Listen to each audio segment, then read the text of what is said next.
दोस्तों, एक फौजी जिसको जाते हुए बॉर्डर पे करीब 1.5 साल हो चुका था और वो अपना घर नहीं आ पा रहा था क्योंकि उसको छुट्टी ही नहीं मिल रहा था। तो उसका फौजी का शादी नया नया ही हुआ था और वो अपना पत्नी को छोड़ करके सिर्फ 15 दिन ही पत्नी के साथ गुजारा था और पत्नी को छोड़ करके वह बॉर्डर पे आ गया था और ड्यूटी कर रहा था। ड्यूटी करते हुए उसको वहाँ पे 1.5 साल हो गया था और उसको छुट्टियाँ नहीं मिल रहा था क्योंकि चीन और पाकिस्तान से युद्ध बार बार छिड़ जा रहा था। इसी वजह से उसको छुट्टी नहीं मिल रहा था फौजी को। तो जो उसकी पत्नी होती है वो बहुत ही खूबसूरत होती है। उसका जो पत्नी थी वो एक लड़का के साथ उधर ही सेट हो जाती है, गांव का बगल का ही लड़का से। जब सेट हो जाती है तो उसके साथ, उस लड़के के साथ फौजी की पत्नी शारीरिक संबंध बनाती है और मौज मस्ती करती है। फौजी का ना रहने की वजह से उस लड़के के साथ फौजी की कमी महसूस हो रहा था, तो उस लड़के के साथ वो अपना शारीरिक इच्छा मिटाती है, भूख मिटाती है। क्योंकि ये जो फौजी की पत्नी थी इसका जवानी अभी उबाल ही मार रहा था, क्योंकि फौजी शादी करके 15 दिन ही रुका था फौजी की पत्नी के साथ, अपनी पत्नी के साथ, और वो बॉर्डर पे ही चला गया था। तो इसी तरह गांव में धीरे धीरे बात फैल जाता है कि ये लड़का और फौजी की पत्नी के बीच चक्र चल रहा है। तो धीरे धीरे कानों कान खबर उस फौजी तक भी पहुंच जाता है। तो जब फौजी पास पहुंचता है कानों कान खबर कि हमारी पत्नी दूसरे के साथ अवैध संबंध चल रहा है, चक्कर चल रहा है, पहले पता नहीं था। जब पता चलता है तो अपनी पत्नी को डांट फटकार लगाता है, बोलता है कि तुम्हारे दूसरे के साथ चक्कर है। तो उसकी पत्नी कुछ नहीं बोलती है। उसके बाद गुस्से से वह बॉर्डर पर से छुट्टी लेता है और वो घर आ जाता है। आने के बाद अपनी पत्नी को बहुत सारा पिटाई करता है और पिटाई करने के बाद वो अपनी पत्नी से जा करके कोर्ट में तलाक ले लेता है। जब तलाक लेता है उसके बाद जो उसके पत्नी थी वो अपने रास्ते हो जाती है और जो फौजी था वो अपने रास्ते हो जाता है। तो दोस्तों, आगे बहुत कुछ होता है, जानेंगे हम लोग इस वीडियो में, तो इसलिए वीडियो को आप लोग लास्ट तक जरूर देखिएगा। तो दोस्तों, यह एक सच्ची कहानी। अगर आप लोग मेरे चैनल पर नए आए होंगे तो चैनल को जाकर सब्सक्राइब कर लीजिए, वीडियो को लाइक कर दीजिए, वीडियो को लास्ट तक जरूर देखिएगा। तो दोस्तों, यह कहानी महाराष्ट्र की सांगली जिला का है।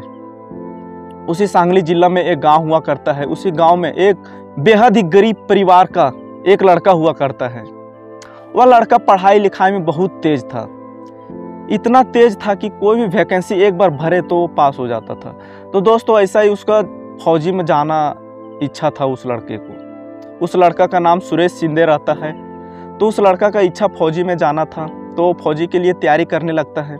तो तैयारी करते करते जब वैकेंसी आता है फौजी के, तो वैकेंसी में वो लड़का पास कर जाता है। जब पास करता है तो फौजी बन जाता है। उसके बाद ड्यूटी पे चला जाता है। ड्यूटी करीब 2 साल करता है। उसके बाद उसके घर वाले उसके लिए एक लड़की खोजने का शुरू कर देती है। जब लड़की खोजने का शुरू कर देते हैं उसके घर वाले लोग, तो बहुत खोजने के बाद फाइनली एक लड़की, अच्छी लड़की मिल जाती है जो बहुत ही खूबसूरत होती है। इतना ही खूबसूरत होती है कि उसके गांव में उसके जैसे खूबसूरत और कोई नहीं थी। तो दोस्तों, उसके साथ, सुरेश के साथ उस लड़की का रिश्ता पक्का करती है और पक्का करने के बाद दोनों का जाकर के शादी हो जाता है। और शादी होने के बाद सुरेश जो था वो अपनी पत्नी के साथ रहने लगता है। 1 2 3 4 5 इस तरह करके 15 दिन तक बीतता है। उसके बाद बॉर्डर से फ़ोन आ जाता है सुरेश के पास कि यहाँ पर युद्ध छिड़ गया है, इसलिए तुम जल्दी हो सके तो आ जाओ पटाख से यहाँ पे। तो फौजी जो रहता है वो देश का सेवा करने के लिए तत्पर रहता है, इसीलिए अपना घर का पत्नी को ना देख करके वह बॉर्डर को देखता है पहले। तो पटापट करके सामान पैक करता है और वह ट्रेन से सीधा जम्मू कश्मीर की ओर निकल जाता है। तो जैसे ही जम्मू कश्मीर की ओर निकलता है 2 दिन के बाद वह पहुंच जाता है। तो जब पहुंचता है तो पत्नी, उसकी जो फौजी की पत्नी थी और फौजी में बातें होने लगता है। तो धीरे धीरे इसी तरह समय गुजरने लगता है। दोस्तों, जब समय 1 साल से ज़्यादा हो जाता है फौजी को बॉर्डर पे रहते हुए, उसको वहाँ से छुट्टी नहीं मिल रहा था क्योंकि चीन और पाकिस्तान का युद्ध छिड़ गया था। इसी वजह से जल्दी उसको छुट्टी नहीं मिल पा रहा था। तब क्या होता है कि उसकी पत्नी जो थी उसका जवानी अब उबाल मारने लगता है क्योंकि बहुत खूबसूरत होती है। इसी वजह से जो वहाँ का लौंडा लिफाजर और लोग रहते हैं वो लोग इसका पत्नी पे डोरा डालने का शुरू कर देते हैं। तो एक दिन क्या होता है कि फौजी का घर एक बिल चेक करने आता है, जो लाइन का बिल रहता है मीटर, उसको चेक करने आता है एक लड़का।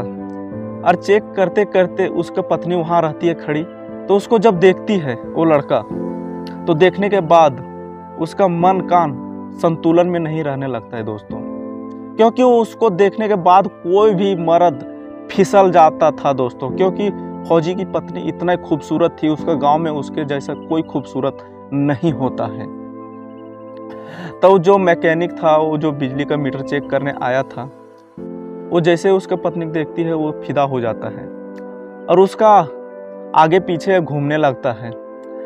रोज रोज कभी इधर से कभी उधर से कोई ना कोई बहाना करके उसका घर आया जाया करते रहता है।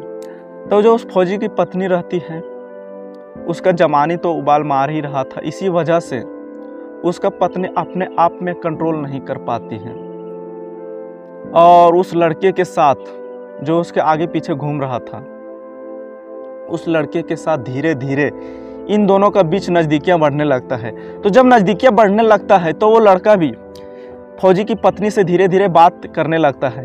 तो दोनों आपस में नंबर शेयर कर लेते हैं, अपना मोबाइल नंबर। तो दोनों रात को बातें करने लगते हैं। जब फौजी का पत्नी फौजी से बात करते हुए हो जाता था, उसके बाद उस लड़के से बात करने लगती थी।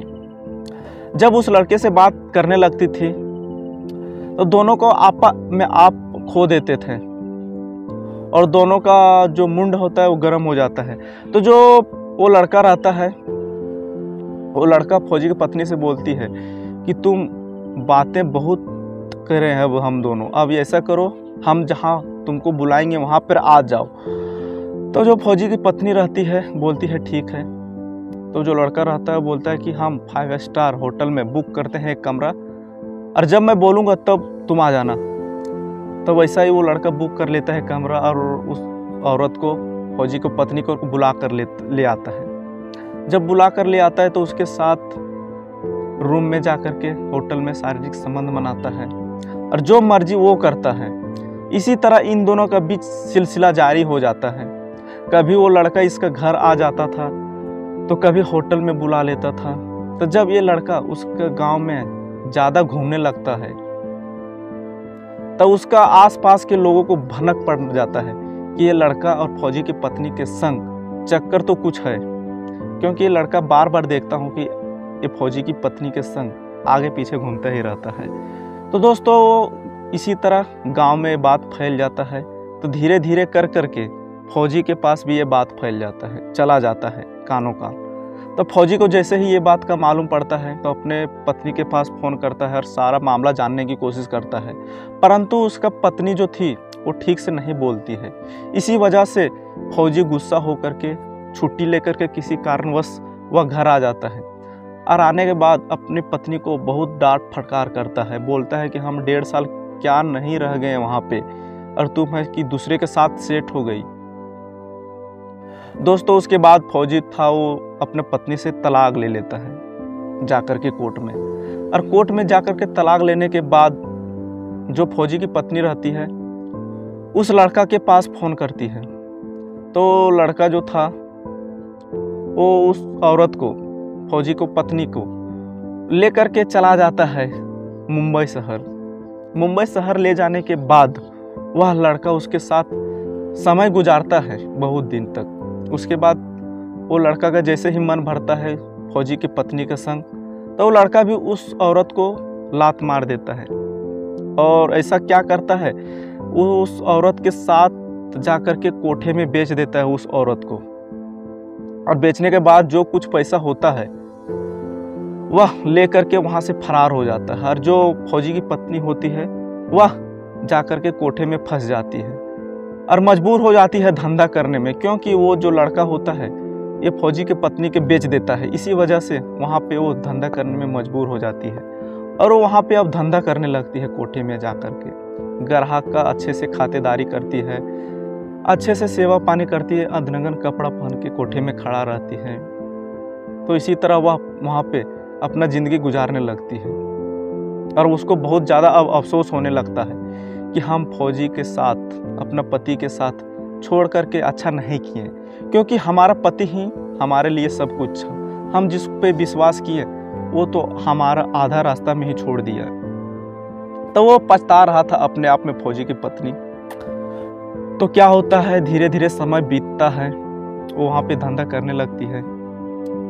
तो उस कोठे के बारे में वहाँ के लोगों ने बहुत ज़्यादा शिकायत कर दिया था पुलिस थाने में कि यह कोठा, यहाँ का जो हमारे बच्चे हैं, हमारे बच्चे इस कोठा की वजह से बिगड़ रहे हैं, क्योंकि यहाँ की जो लड़कियाँ हैं, कोठे की लड़कियाँ, वो अधनगन कपड़ा पहन करके रोड में खड़ा होते हैं। इसीलिए हमारा जो घर का बहू बेटी या हमारे लड़के होते हैं उधर से गुजरते हैं, तो हमारे जो लड़के हैं या बहू बेटी बिगड़े जा रहे हैं। इसी वजह से जब पुलिस थाने में पूरा कंप्लेन करते हैं इसी बात को लेकर के, तो वहाँ का पुलिस थाने लोग बहुत सारा फोर्स बुलाते हैं फौजी भाइयों लोगों को।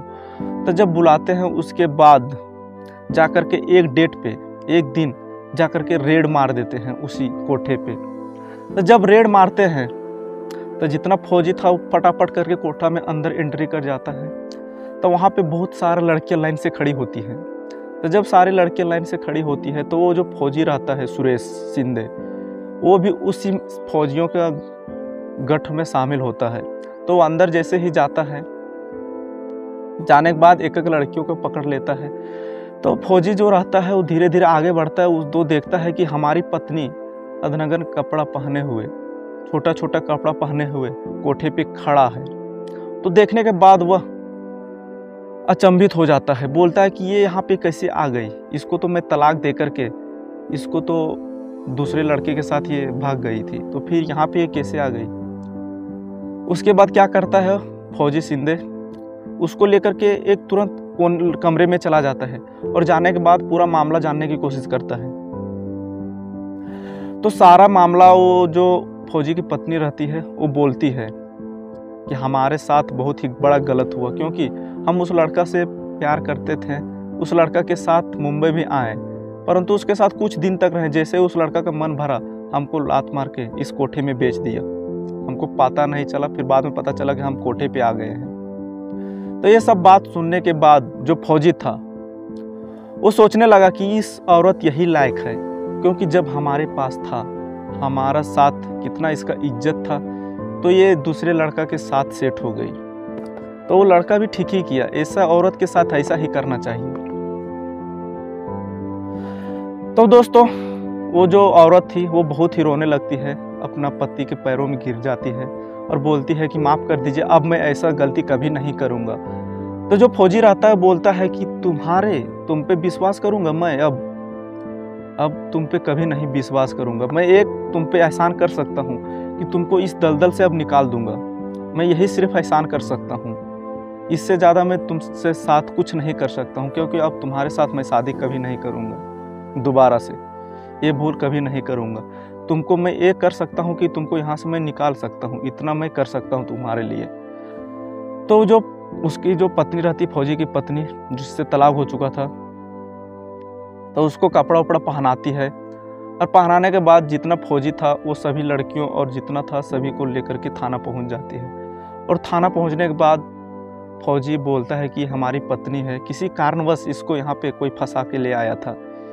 तो किसी तरह करके वहाँ का जो थाना का इंचार्ज रहता है उससे बात करता है, और बात करने के बाद उसका पत्नी को निकाल के वहाँ से छुड़ा देता है। और छुड़ाने के बाद जो सुरेश रहता है वो उसके पत्नी को छोड़ देता है, बोलता है कि तुम अपना ज़िंदगी अब अच्छा से गुजारना, ऐसा कभी किसी के साथ नहीं करना, कभी विश्वासघात नहीं करना किसी के साथ। और जो फौजी की पत्नी होती है वो चला जाती है, और जो फौजी रहता है वो अपने रास्ते चला आता है। तो दोस्तों इस कहानी से यह सीख मिलता है कि हम किसी के साथ अगर विश्वास कर रहे हैं तो वो भी हमारे साथ वैसा ही विश्वास करना चाहिए, क्योंकि हम किसी के साथ विश्वास करते हैं और वो हमारे साथ विश्वासघात करता है तो ये अच्छी बात नहीं है। इस कहानी से हम लोग को यही सीख मिलता है। तो दोस्तों इस कहानी से हम लोग को किसी के भावनाओं को ठेस पहुंचाना नहीं था, बल्कि जागरूक करना था, किस तरह से घटना से हम लोगों को सावधान होना है। तो दोस्तों अगर कहानी हमारा अच्छा लगा होगा तो वीडियो को लाइक कर दीजिए और ज़्यादा से ज़्यादा ये वीडियो को शेयर करें, ताकि इस तरह से घटना हो ना सके बाद में। इसलिए ज़्यादा से ज़्यादा वीडियो को शेयर करें। और दोस्तों अगर कहानी अच्छा लगा होगा तो लाइक भी ज़रूर कर दें और चैनल को सब्सक्राइब भी कर दें, ताकि सबसे पहले वीडियो आप तक पहुँचे। तो दोस्तों मिलते हैं अगले वीडियो में, तब तक के लिए जय हिंद दोस्तों।